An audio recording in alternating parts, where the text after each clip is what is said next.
किसी भी गुस्से को शांत करने का सबसे अच्छा तरीका क्या हो सकता है? आश्वासन।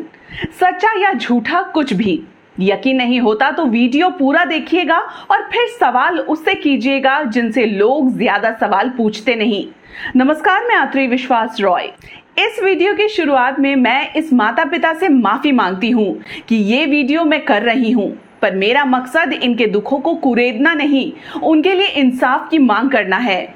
ये सैमुअल संगमा और रोजी संगमा की केस हिस्ट्री और उसकी बात है, और सीधा सवाल देश के होम मिनिस्टर अमित शाह जी से है, क्योंकि इस केस की इन्वेस्टिगेशन सीबीआई को करनी थी, ऐसा गृह मंत्रालय ने बताया था। पर एक साल में क्या हुआ? कुछ हुआ या कुछ होने की शुरुआत भी हुई? या फिर नॉर्थ ईस्ट इंडिया के गुस्से को शांत करने के लिए सीबीआई इन्वेस्टिगेशन का आश्वासन सिर्फ आई वॉश था? सवालों को और बेहतर समझने के लिए क्रोनोलॉजी में पूरे केस को समझिए। पेशे से एयर होस्टेस नागालैंड के गारो कम्युनिटी की रोजी संगमा और उनके रिलेटिव सैमुअल संगमा के मिस्टीरियस डेथ को आज एक साल हो गया। 23 जून 2021 को मेघालय और दीमापुर से दूर हरियाणा के गुरुग्राम में एक प्राइवेट हॉस्पिटल में एक साल पहले रोजी संगमा दर्द की शिकायत पर एडमिट हुई थी।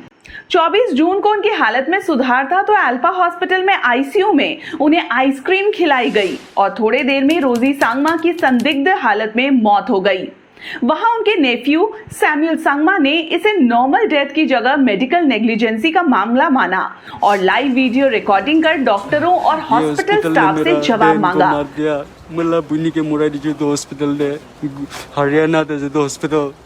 तो उनके साथ बदतमीजी हुई, मारपीट हुई। पर इससे भी ज्यादा शॉकिंग कि अगली सुबह यानी 25 जून 2021 को दिल्ली में एक होटल से सैमुअल संगमा की डेड बॉडी मिली। एक ही फैमिली के दो लोगों की सस्पिशियस डेथ ने पूरे नॉर्थ ईस्ट को हिला दिया और नागालैंड मेघालय की सड़क से पॉलिटिकल फ्रंट तक विरोध हुआ। हाई लेवल इंक्वायरी की डिमांड होने लगी। पूरे नॉर्थ ईस्ट इंडिया का गुस्सा सातवें आसमान पर था। नागालैंड और मेघालय के सीएम, नेता, स्टूडेंट यूनियन के साथ आसाम, त्रिपुरा, हर ओर से इंसाफ की मांग गूंजने लगी। दिल्ली और हरियाणा पुलिस की जांच से कोई संतुष्ट नहीं था।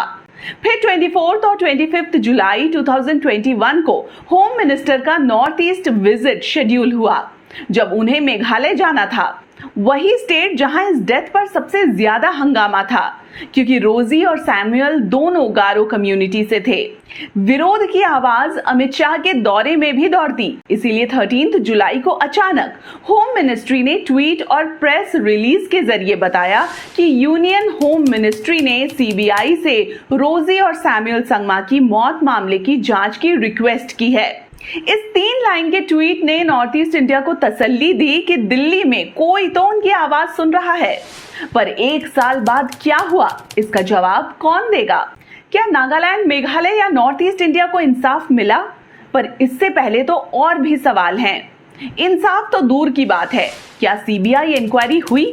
क्या सीबीआई ने कोई केस रजिस्टर किया? क्या सीबीआई ने केस की तफ्तीश शुरू की? या इससे भी बड़ा सवाल, क्या सीबीआई को वाकई में केस सौंपा गया? सवाल इसलिए क्योंकि हमने बहुत ढूंढने की और पता करने की कोशिश की, लेकिन 13 जुलाई 2021 से अब तक सीबीआई ने इस केस को अपने हाथों में लिया या नहीं, कोई केस रजिस्टर किया या नहीं, इससे जुड़ी कोई जानकारी ना तो सीबीआई के वेबसाइट पर मिली, ना ही उससे जुड़ी मीडिया रिपोर्ट्स में ऐसा जिक्र कहीं नहीं मिला।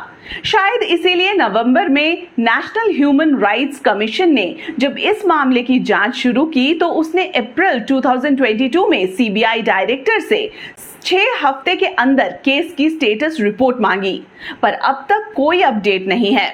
इसीलिए पूरे नॉर्थ ईस्ट इंडिया की आवाज बनकर देश के होम मिनिस्टर अमित शाह जी से हम पूछना चाहते हैं कि इस केस पर सीबीआई ने आज तक क्या कुछ किया है। ये नॉर्थ ईस्ट इंडिया को उन्हें बताना चाहिए। ये यकीन दिलाना चाहिए कि सीबीआई से इन्वेस्टिगेशन की बात रिक्वेस्ट नहीं बल्कि ऑर्डर था, आई वॉश नहीं बल्कि हकीकत थी, क्योंकि ये केस इतना उलझा भी नहीं लगता कि देश की सबसे बड़ी और विश्वसनीय जांच एजेंसी को 1 साल लग जाए केस शुरू करने में। अमित शाह जी, इस सवाल का जवाब मेरे साथ साथ पूरा नॉर्थ ईस्ट चाहता है, क्योंकि सवाल इंसाफ और विश्वास दोनों का है। आपके भी कोई सवाल हो, कोई राय या फिर फीडबैक हो तो कमेंट जरूर कीजिएगा, और ये सवाल आपका भी है तो वीडियो को शेयर कीजिएगा ताकि दिल्ली में होम मिनिस्ट्री तक ये खबर जाए। और आखिर में रोजी और सैमुअल संगमा की डेथ एनिवर्सरी पर उनको नमन। नमस्कार।